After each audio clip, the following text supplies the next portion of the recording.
Purple Daily is daily Vikings entertainment. We just want the Vikings to win a Super Bowl before we die. I will ride with this group. Seriously, man. Please. And away we go. That's right. Purple Access time. Judd, Chip Scoggins, Star Tribune sports columnist, of course. Ross Brendel producing as always. And boy, the off-season program, Chipper, is certainly progressing. We've had a couple of OTAs with Access. The OTAs have been going on for a couple of weeks now. And we are airing this on a Saturday. And next Tuesday starts the 3-day mandatory Minicamp. And yes, the key word is as the train goes right by my house. I'd like to apologize. The Vikings are on the train. It's on the tracks. It's on the tracks. Yeah, don't go off the tracks. Whatever you do, don't go off the tracks, JJ McCarthy. Shades of Midway Stadium, Judd Zulgad. Yep, exactly right. It literally is in my backyard, I feel like, half the time. So anyway, with this coming up, Chipper, let's talk about some of the main storylines. Let's start with this one. What do you think? One is, do you think Justin Jefferson shows up? Indications are he will. But two is, what do you think? Does he practice? Like how does this as we get to the first mandatory thing now with the contract for Jefferson not done? What's your prognostication on how this plays out? I think it'd probably be one of those, what do they call it, hold-ins, where you're there but you're not practicing. That would be my guess if it's not done. If you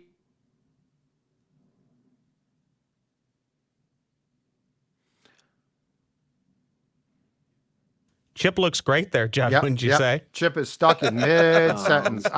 Wait, he's back. Hey, we got him. You're back. You're back. You were gone. Now you're back. Technology. I missed all you guys. Yeah, I think if he is, if there's a contract done, he'll be there. If the contract's not done, I can see him showing up but not doing anything. And what I say is, if I'm his agent, there's no way he's stepping foot on a field until that contract's done. And so you can't risk an injury, even though there's no real contract. But we've seen guys get hurt just running routes and against air. So my guess he'll be there just to take part in meetings and those type of things if there's no contract, and then not do anything on the field.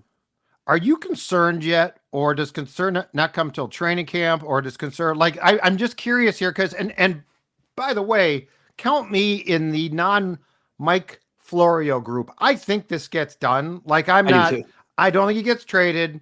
I don't think it's going to create this impasse where the divide is so great. But what does your gut tell you? Because I must admit, with a player like this and a contract like this, I'm a little bit surprised. Not fully. Yeah. I'm a little bit surprised that it didn't get done.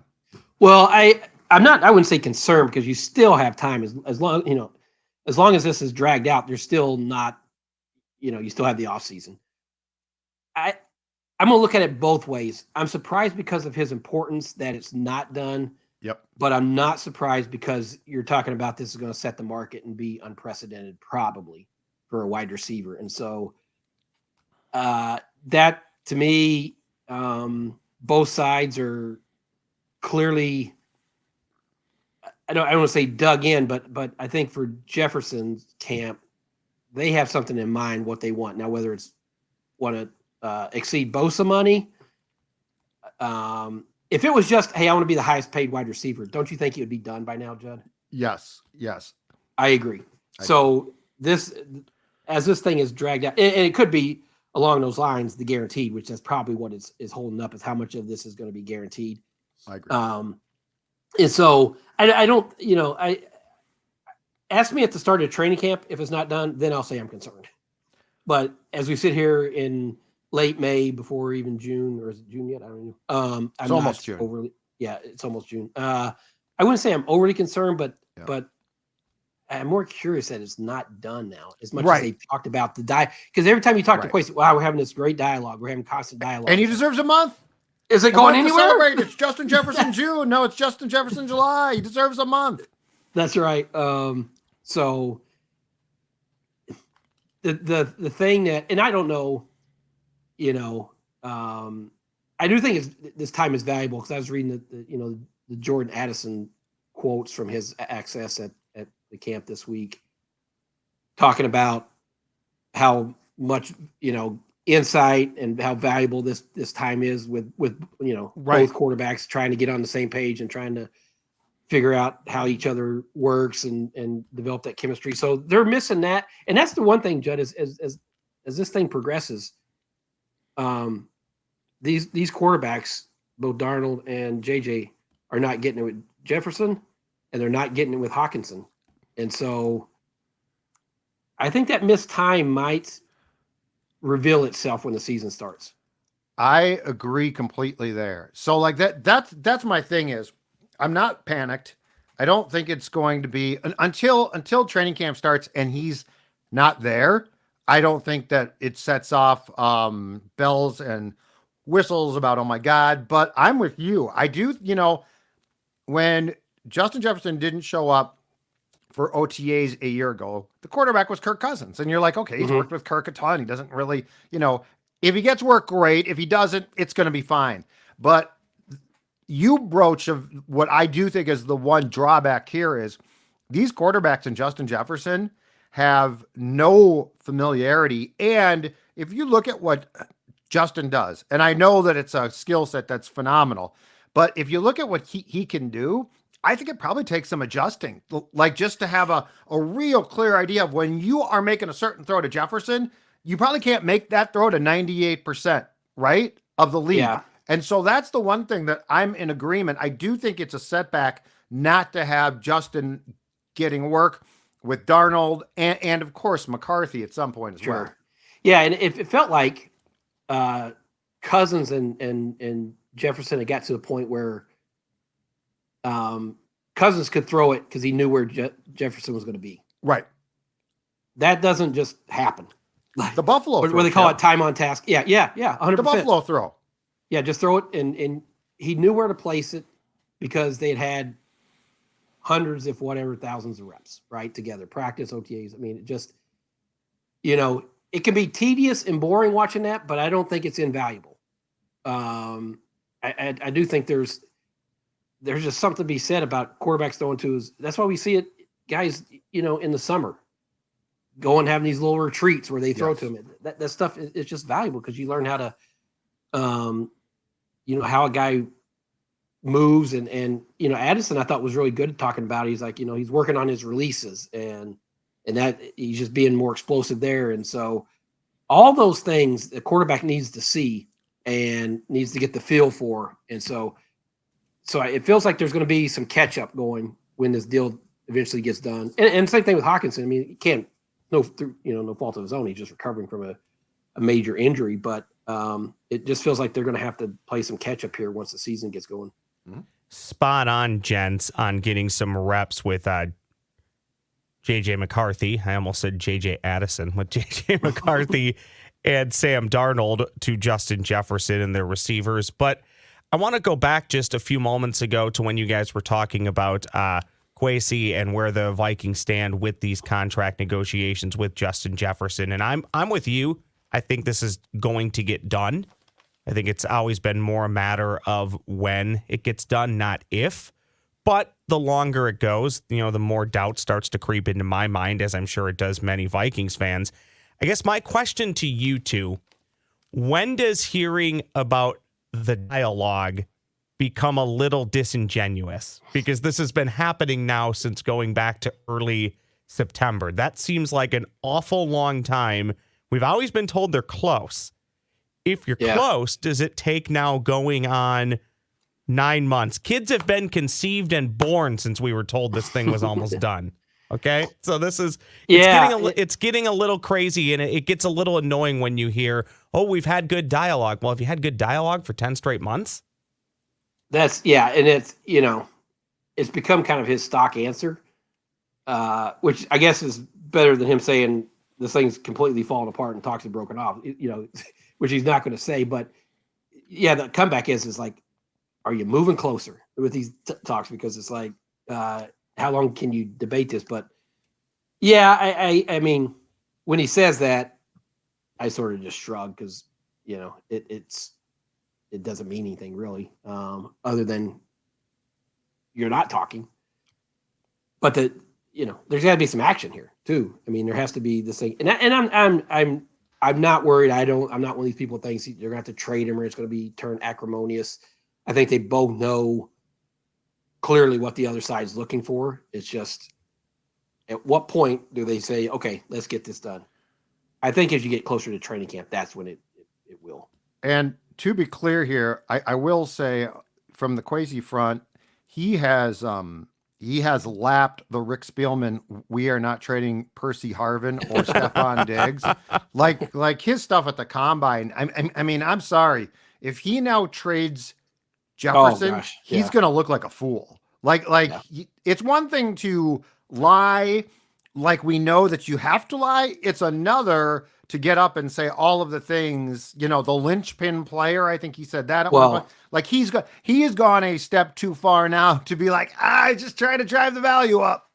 You don't draft JJ McCarthy with the 10th overall pick right. and trade Justin Jefferson. It makes no sense. Then you say, well, what the hell's the plan here? Like what, why would you do that?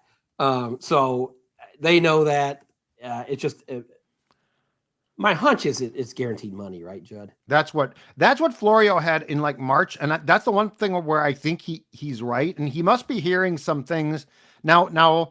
According to what Mike had in March, it was that the Vikings had never, aside from Kirk, they hadn't guaranteed a contract, and that they don't guarantee contracts for non-QBs to the level that Jefferson camp wants. I do, you know what? I do think the fact that they didn't get this done last September partially bites them in the ass now, based on the fact that Justin missed 7 games. He for the first time, Chipper, he got a taste of, hey, you can get hurt, dude. That's it. Yeah. I mean, that's if you're the player in the representation, that to them says, this is why we don't go forward without a contract. Judd, if you're Kwesi, does Jefferson's stature, impact, importance rise to the level of you cave on that stance if we don't do guaranteed contracts outside of quarterback? Well, I think it does if you're the GM. My question is, will it if you're the Wilfs? But I mean, there's just so much of this. What they're doing is, to what you're talking about, tied to Justin as well. Like sure. JJ McCarthy, are you really going to trade Justin Jefferson now? And so, and Jordan Addison is a nice player, and he might have the potential to be a top receiver, but he ain't Justin Jefferson. He's a 2 right now. And yeah, he's a 2 right now. And if Justin's gone, who's your 2? Like you don't have it's Jefferson, Addison, big gap, probably a competition for 3. So I don't see it being, the Vikings, in my opinion, are not in a position unless they just want to bail, which would be odd. To trade him. I just don't, I don't see that as an option. I really don't. I don't either, and I don't think it's an option that anyone who runs this football team wants. Correct. I'm not sure about you. I just don't.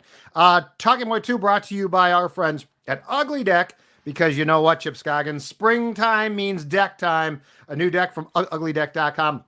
Look at those beautiful decks right there. You can install or DIY, uglydeck.com, offering up to $1,000 off for a limited time. With install, you're going to get the best carpenters. That's what I need, because I can't build anything to save my life. But if you're a handyman, with DIY, you get the best coaches to help you from start to finish. Ugly Deck is on a mission to rid the world of ugly decks. Uglydeck.com. Setting up appointments now at their Shakopee Deck Design Showroom. Check out uglydeck.com. There you see it. That nice blue van, uglydeck.com. All right. Question 2 on Minicamp next week. Mm-hmm. What are you going to be looking for, mainly quarterback wise, from JJ McCarthy, but also Darnold? We've covered a bunch of these things. It's very easy to get excited about the good and bad. Yeah. But ultimately it's non-contact. So what does your well-trained eye at this point in your journalistic career tell you to look for? Well, these practices typically, because you can't hit the quarterback, they're not going, full speed. They're typically set up for guys to look good, right? Yes. At least make, throws. I'm looking at, I want to see command, because all we hear about from every guy, like how difficult this offense is. Mm-hmm. Kirk Cousins talked about it, and he's as cerebral as quarterback as you're going to find. A veteran, knows how to pick up different offenses. and he talked about having the flashcards that he had to use for the first time in his career, or second time in his career, first time since he was a rookie. He talked about making the tape that he would listen on his drive to and from the facility, trying to recite the cadences or the play call. We've seen Justin Jefferson at the end of last year's. I think Justin called it one of the most difficult offenses in the league. We've seen Jordan Addison talk about this week.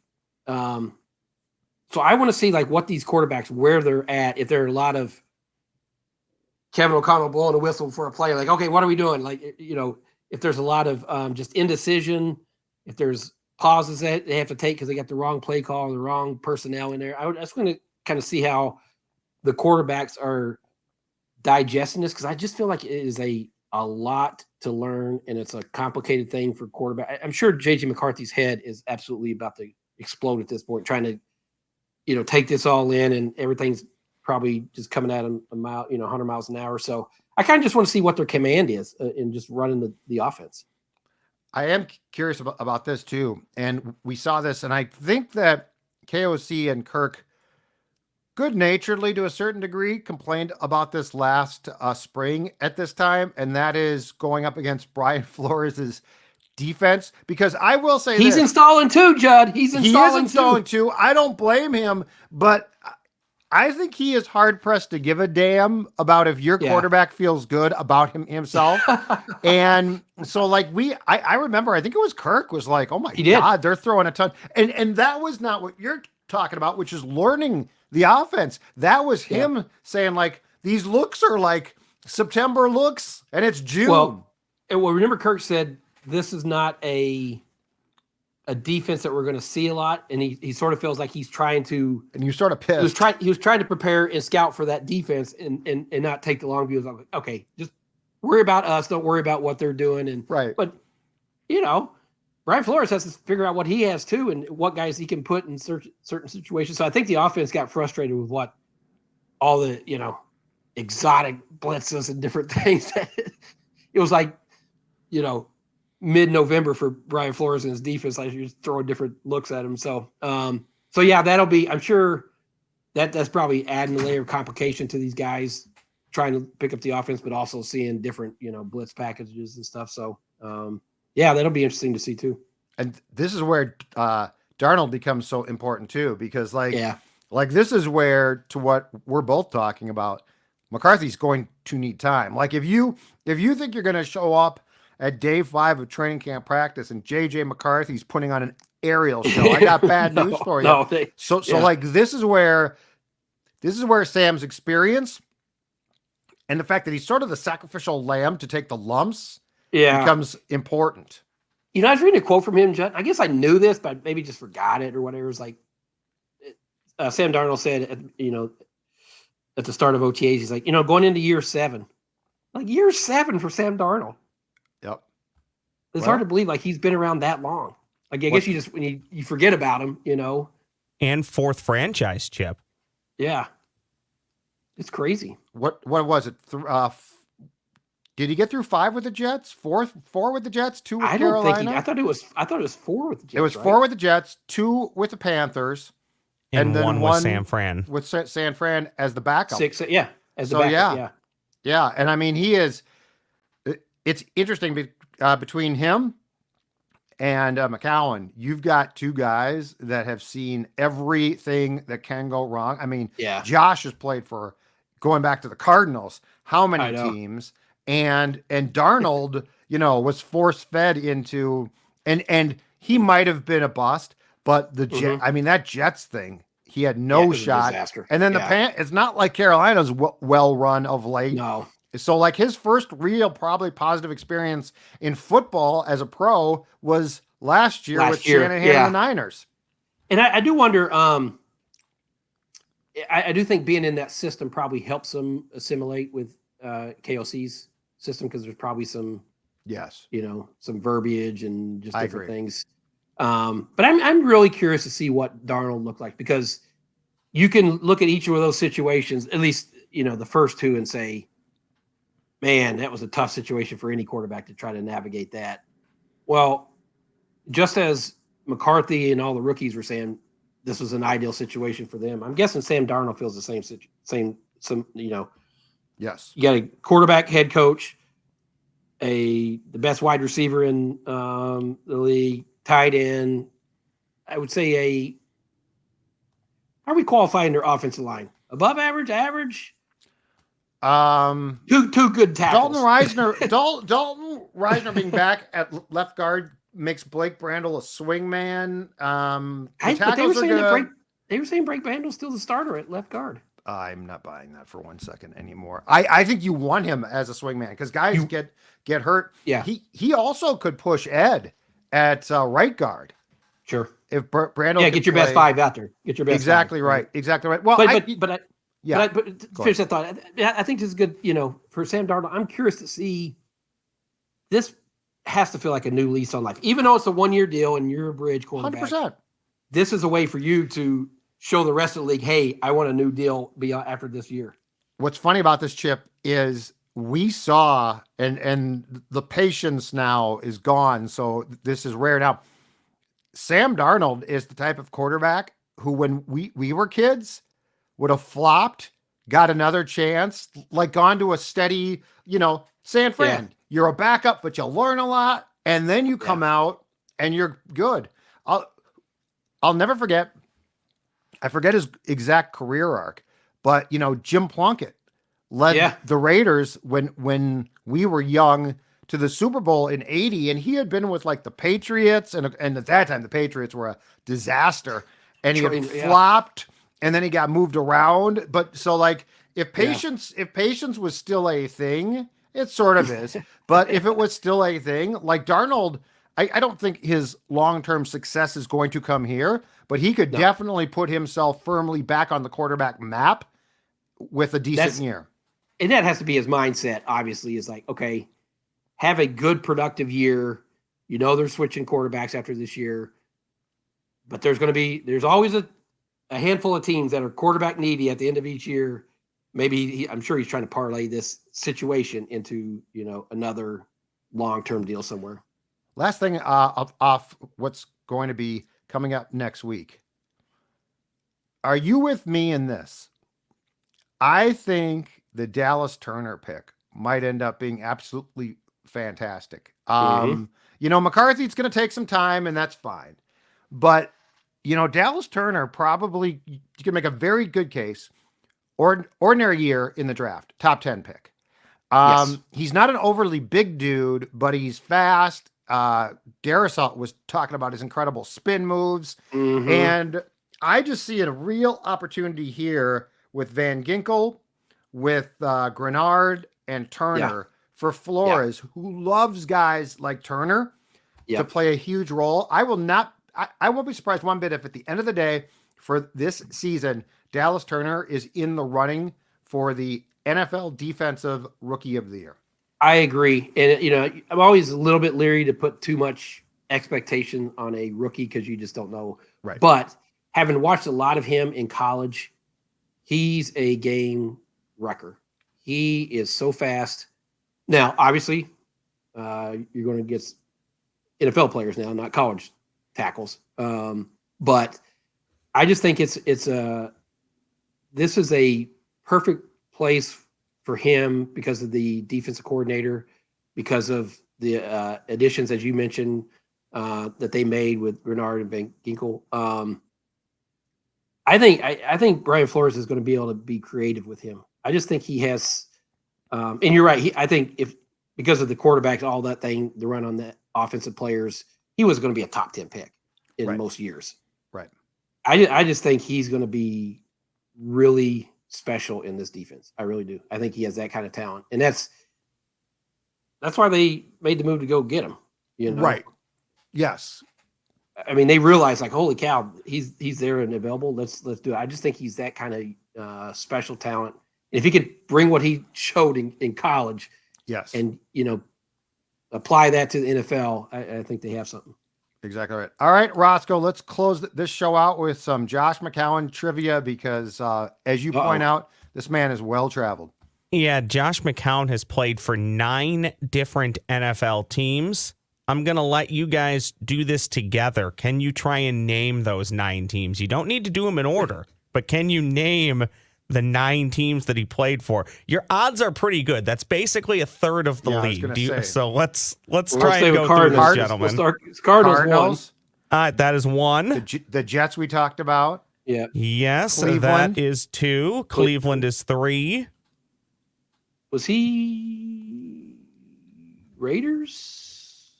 Raiders is 1. He appeared in 9 games for the Raiders. So you're 4 for 4 so far, if my Lakeville education's correct. Did he ever play at home with Carolina? He did appear in 3 games for Carolina. You're 5 for 5. I thought he went to Philadelphia at the very end and was coaching and flying back and forth. Philadelphia makes you 6 for 6. Yeah, he was flying. I think he was coaching Drake May, and that's right. Yeah, and he was flying to games on Sunday. I don't think he practiced with the Eagles. It's like the Roger Clemens bit, right? Just show up on the days you show pitch. up for your starts. Yeah. So you're 6 for 6. You're looking for 3. All right. All 3 teams that you're looking for. Do you want a hint, or do you want to try and play this out a bit more? I'll give you a hint. All 3 teams that you're looking for in the NFC that are left. Cup of coffee with the Bears, Chipper? The Bears make you 7 for 7. Judd, Good job, boys. Was he with the Seahawks? Oh, God. I mean, I hesitate to say I don't think so because it's 9 teams. I don't remember him, but I also didn't recall him with the Raiders. Are we locking in the Seahawks? Seahawks, final answer. That's your first one wrong. Man. Hold on. NFC. Okay, we need 2 more. NFC. Let's talk this through. North? Is there another North team besides the Bears?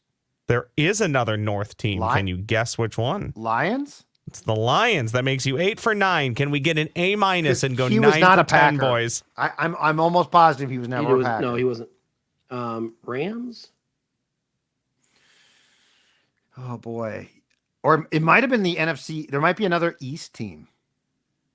No, it wasn't Dallas. Wasn't Philadelphia? So we have Eagles. We have Eagles, yes. Let's go south, boys.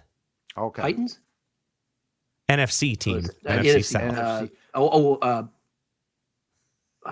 NFC South. So wait, so we got Atlanta, Tampa. Yeah, Bucks. Not Atlanta. He wasn't Atlanta, was he? I don't think so. But I mean, 9 teams. Who the hell knows? Yeah, Bucks. Was he with the Bucks? I don't. Ross would react if he was. I'm guessing. New Orleans. And who's? You said Carolina, right? I'm just waiting for you guys to lock one in. You already said Carolina. Yeah. And that was correct. All right. So it's either the Saints. Let's go Bucks. Okay. Let's go Bucks. That is an A-. You went Way 9 go, for 10. Chipper. Where Chipper. did Josh McCown play? Oh my gosh. NFL football. That's a lot Join of us paychecks. next week for Ryan Fitzpatrick's journey through the NFL. That's a lot of paychecks right there, boys. That's a lot of paychecks. That's a lot of moving. That's what that is. Oh. Yes, it is. Chip and Judd, were you guys both covering the Vikings when Coy Detmer showed up, got a paycheck, and then immediately left? He was here for like 48 hours. That was right before Chip. What a great deal. That was before my Yeah, time. he got a game check for a week. And he was here for not even 2 days, right? And his story was that he literally showed up with 1 pair of clothes and it was on him. Like he didn't even pack a suitcase. He like walked. So, that's a guy who knew what he was doing. Oh God, yeah, just a genius. Oh, Just a genius. all-time great Philadelphia Eagle, Coy Detmer. All right, boys. Chipper, Good thanks work. much. I will see you next week for the Vikings camp. Roscoe, great work. Great All right, boys. trivia. We will see you later.